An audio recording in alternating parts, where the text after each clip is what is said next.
Eu vou entrevistar Roberto Azevedo, ele é o novo diretor-geral da AMC e assume no dia 1º de setembro.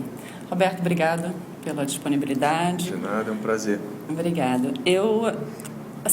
Dentre as várias perguntas, né, que a gente tem para fazer em função da não andada da rodada Doha, a primeira que me ocorre é com relação à estrutura do AMC, a forma de funcionamento, que tem sido criticada como um dos grandes problemas, né, pela não conclusão da rodada, o não alcance de algumas negociações que já estão se prolongando há muitos anos e, particularmente, a questão de subsídios agrícolas, né, que eu acho que é o grande problema por trás do não fechamento de um acordo. A questão do single undertaking, né, que todos vão para a mesa de negociação, todos têm que concordar sobre absolutamente tudo. Isso, hoje em dia, há uma necessidade ou há uma percepção dos países de que a gente deveria trabalhar de uma maneira diferente, a gente pensar em formas alternativas, ou essa é uma discussão que os países descartam e acham que, se for dessa forma, a OMC vai perder a importância dela no organismo multilateral? Bom, do ponto de vista de funcionamento da organização, do ponto de vista de estrutura física, a maneira como ela está estruturada, a maneira como ela está dividida no secretariado, as reuniões, os membros, o formato do dia a dia das conversações, das negociações, acho que isso caminha bem, não tem nenhum problema. O que se coloca, às vezes, a meu ver até de uma maneira equivocada, se coloca um pouco a dúvida sobre a conveniência ou a propriedade de se continuar com negociações amplas, abrangentes, no contexto do single undertaking. E falam, o single undertaking não serve mais. É curioso, porque o single undertaking, na verdade, ele facilita a negociação, ele não dificulta.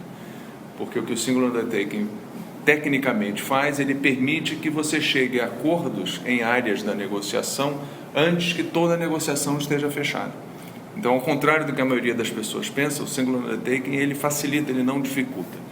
O que se coloca, talvez de uma maneira, o que talvez esteja se desejando colocar é a dúvida sobre a abrangência das negociações. É o caso de fazer uma negociação muito ampla, é o caso de fazer uma negociação com tantas áreas, né, sobre a mesa que no fim terminam dificultando, porque algumas ficam para trás. A minha percepção é de que o problema não está no tamanho da rodada. As pessoas também dizem, não seria o momento internacional com uma crise, com a desaceleração econômica. Eu também acho que o problema não está aí. Porque já estivemos em momentos bons da economia internacional, momentos de expansão da economia internacional, e assim mesmo nós não conseguimos concluir a rodada. O argumento era, não há incentivo. Está todo mundo bem, todo mundo ganhando dinheiro, então para quê? Sim, agora está todo mundo mal. Agora está todo mundo mal, há incentivo, mas não há a viabilidade política. Né? Eu acho que não é nem uma coisa nem outra. Na minha opinião, falam também que é um número de membros, agora são 159 membros, é difícil negociar com 159 e tal. Na minha opinião, não é nada disso. Porque se a OMC fosse constituída de 12 membros, nós também não teríamos uma rodada. Por quê? Porque está no núcleo central a dificuldade. A dificuldade não está nos 159, a dificuldade está entre os 12, 15 membros, que são os membros centrais das negociações. Eles não conseguem chegar a um acordo sobre o que eles querem, que tipo de ambição e como avançar e o quanto avançar nas áreas centrais da negociação. Então também não é um número de áreas, o problema está numa meia dúzia de áreas. E factível esse partilhamento em temas? Eu acho que é um dilema, porque se nós escolhemos um tópico só para negociar, raramente isso acontece e avança. Por quê? Porque nem todos têm interesse em avançar aquele tópico. Então, há interesses cruzados, né? Exato. Quer equilibrar os interesses. Então, quem não está interessado nesse tópico pede que se ajude ou que se agregue um outro tópico que é para facilitar a vendagem daquilo internamente. Então, tudo isso é muito complexo. Você tem que ter uma quantidade razoável, mas sem sobrecarregar, né? E você tem que ter, a meu ver, uma coincidência de opinião entre os atores centrais sobre o que é que nós estamos querendo atingir.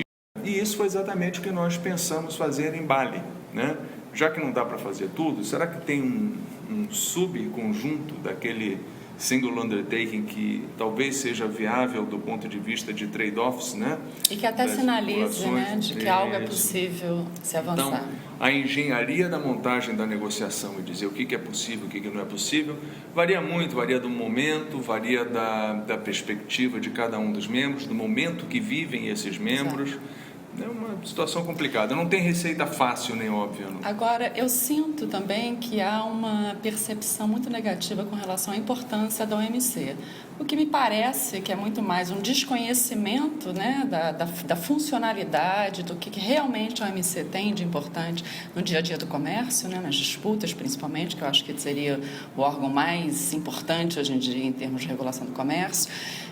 A OMC tem essa preocupação em um pouco desmistificar esse lado negativo que a organização carrega hoje em dia, onde você vê uma proliferação de acordos plurilaterais, regionais, e isso, de uma certa forma, quem não acompanha o dia a dia da OMC acaba entendendo que a OMC está perdendo sua importância, o que não me parece verdade.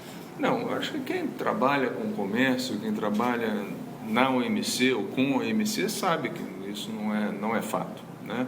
A organização é tão relevante como sempre foi, talvez até mais.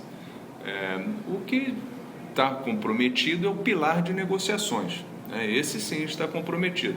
E na medida em que a organização não consiga atualizar as disciplinas que ela cristaliza, que ela rege, há um defasamento entre o mundo real e o mundo das disciplinas. Eu acho que isso é problemático. Não acho que os acordos bilaterais ou plurilaterais sejam a solução para isso. Eles ajudam na medida em que eles criam novos padrões, na medida em que eles criam expectativas, em que eles, de uma certa forma, desbravam fronteiras de negociação de disciplinas. Ninguém vai desbravar na fronteira com 159 países, isso é natural. E eles não poderiam ser vistos até de um lado positivo, ou seja, na parte de regulatória, de repente você vê um acordo Mercosul, União Europeia e Estados Unidos, se eles avançam em questões regulatórias em setores muito delicados, né, em funcionamento global, isso não puxaria a OMC para uma aceleração? Eu acho que eles estabelecem padrões, eles testam os limites, né, do possível em termos de negociação. Seria ingênuo imaginar que o que é negociado ali será automaticamente absorvido pelo sistema multilateral. Não vai ser automaticamente absorvido. Ele vai ser absorvido eventualmente, mas de uma maneira modificada. Vai haver a necessidade de introduzir perspectivas diferentes, porque uma coisa é negociada entre Estados Unidos e União Europeia não leva em consideração uma quantidade enorme de vertentes de pensamento que existem no OMC. Tudo isso tem que ser adaptado de uma forma ou de outra, mas eu acho que é uma coisa positiva.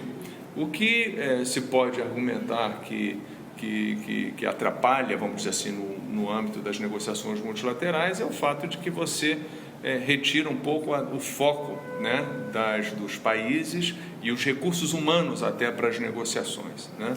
Porque os recursos humanos dos negociadores não são ilimitados. Então, quando essas negociações estão no auge, né, é difícil realmente você conseguir manter 2 ou 3 frentes de negociação caminhando ao mesmo tempo.